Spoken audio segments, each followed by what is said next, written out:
Hello and happy Monday, happy people. Today is day number 45 of our 77-day video challenge. It is Monday, and once again, I have lost my voice. Kind of an interesting day at work today. We only had two or three people in the office up until around noontime today. Very quiet day. I did have one gentleman come in, and it was very unusual because he was asking me where his phone went. That he had his phone in his apartment and then it ceased to exist. He left, but then he did come back again a couple hours later. And today is probably the first time where I've actually felt a little scared being in that resource room. This gentleman, he started accusing me that I know what happened to his phone. I know what's causing or who's causing the footsteps. And he just kept going on and on. And he would take a few steps towards me, but then he would back up.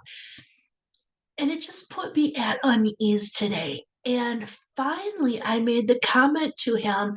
I said, I don't even know where you live. How am I supposed to know where your phone is? Who would have access to your place? I don't have information for you.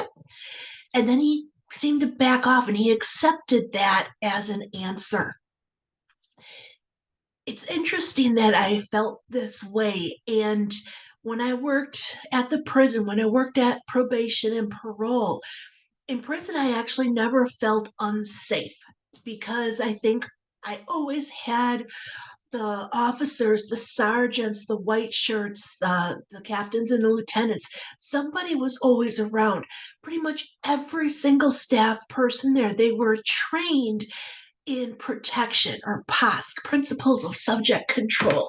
And I was trained to a certain level as well.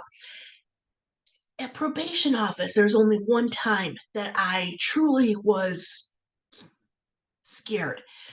And for whatever reason, our back employee entrance door did not catch and it did not close tightly.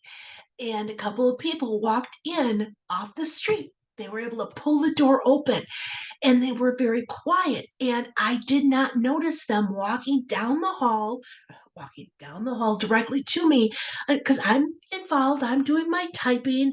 And all of a sudden, I look up and there's two people right here by my desk. Scared me because I was not expecting two people who were not employees to be standing at my desk. Thankfully, we were able to get them out into the secured lobby area without any issues. But I brought it up as a security concern that our staff really need to ensure that the door was closed tightly. At the probation office, we have several of our staff member. I say we still have. It's been a year since I've been gone from there, but it's still a huge part of my life, my culture. And we had several of the staff that were trained and authorized to use the OC. So the OC, something chemical. But basically, it was a chemical that you would spray in people's eyes, and it was a deterrent. As the office staff, I was not allowed to have that. That was not something that I was trained to use in. However, one of the tips that I received from an agent was to keep a can of wasp spray on my desk at all times. It oftentimes will have that same effect as the OC. You spray it, and with that wasp spray, it has that long, thin little straw and it can shoot 20 to 25 feet. If that gets in a person's eyes, they need to get to the hospital to get that cleaned out. It was a deterrent and it was something to help you keep or feel safe. I do have a bottle of wasp spray at my desk at our job center. I, of course, was not thinking to grab it and have it ready to use. It did cross through my mind I should try and contact my coworker, but he was at lunch at the time and I didn't know. Sometimes he stays at his desk, other times he leaves the building. So I wasn't sure where he was. And I do have the phone number right along the top part of my desk, the number for our county sheriff. Dialing 911 does not work in our on our actual phones on our computer. And so I would have either had to call 911 on my cell or we call the county sheriff directly on our computer phones. And it crossed my mind to call the police for that situation today. Luckily, this gentleman, he left. Like I said, once I made the comment that I don't know where he lives, where his apartment is, what's in his apartment, who would have access, he backed down and he left. Always be aware of what's going on around you. That's one of the things that I did learn from working at the prison, from working over at probation office. Always be aware of your situation. Where are your exits? And what could you use if a situation were to arise? Could you use something as a weapon if you are not able to run or get away?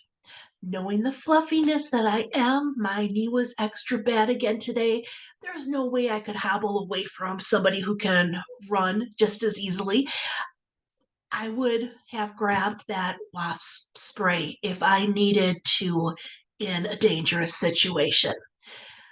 Hopefully, that does not give you nightmares tonight and that you still have some sweet dreams. I am going to go fix myself some hot tea with some honey in it and a little bit of lemon juice. And because it's 8:30, my voice should be back already by tonight, and it's not.